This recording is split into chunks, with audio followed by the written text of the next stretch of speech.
Mr. Brennan, thank you very much for taking the opportunity to be here today. Arrive Can has plagued this nation.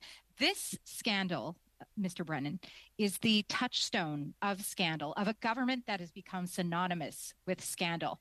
I could go on and on about other scandals that we've seen, green slush, fund, for example, the We charity scandal, and as a result of these scandals, so many individuals, including ministers, including former Liberal ministers, have been thrown under the bus.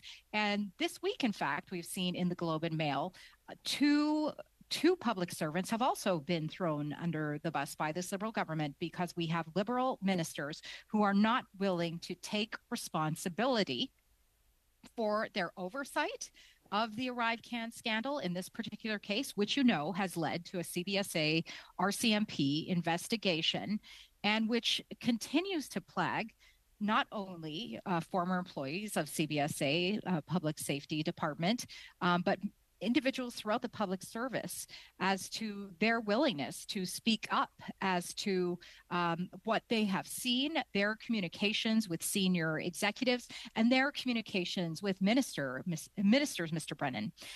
The unfortunate thing is, in our uncovering over the fall, the communication which got the most feedback, certainly for me and on my social media, related back to you and back to yourself. And that is your relationship with the Deputy Prime Minister and the Deputy Prime Minister's office.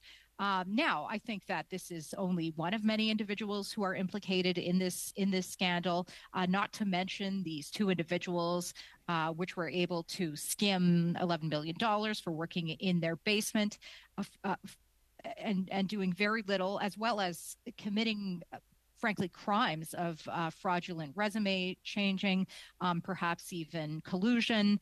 But we are here having you here today because we fundamentally want to get to the who at the highest levels. So my first question for you, Mr. Brennan, and you have began some of this in your testimony. Thank you for doing that. How many executives would you say you personally know in the Canadian Public Service? Thank you, Chair. Thank you for the questions. Would you like by title, approximate numbers? Sure. So I would say ADMs that I've crossed paths with. I actually did a search in my phone and I found 3. Okay. Director Which Generals. ones, please? Okay. I'd have to go back and look, actually. Okay. Which departments, please? They would have been people I've done work for. Okay. So it would have been PSPC. Yep. Actually, 2 of the 3 are retired. Okay. And as far as DGs go, it would have to be, I think I also found 8, again, projects that I had done in the past. Okay, 8 individuals or 8 projects? Or 8 projects with those 3 ADMs? So 3 projects with those 3 ADMs and 8 projects with DGs that I had contact with. But again, most of those have actually retired. I deal primarily with directors and managers. Okay, directors and managers.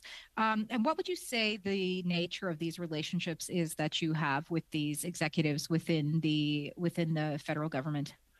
So because I'm a business architect with change management and a skill set that focuses primarily on business process engineering, it has to do with government resource management. So HR, finance, how we work through reconnecting, if you will, or connecting and consolidating business processes. But what would there ever be a time where you have more informal meetings, say over coffee, or no, never? Okay. No, never. Primarily the work that I do is literally at the working level. Okay. Moving on then from executives in the federal government, what connections do you have to current Liberal ministers and their staff? Absolutely none. Okay. Then how is it that you were able to connect with the Deputy Prime Minister's office? Again, I thank you for the question. I never connected with the Deputy Minister's office. Okay. Then why was it inferred in the media that you did? Again, it was misquoted.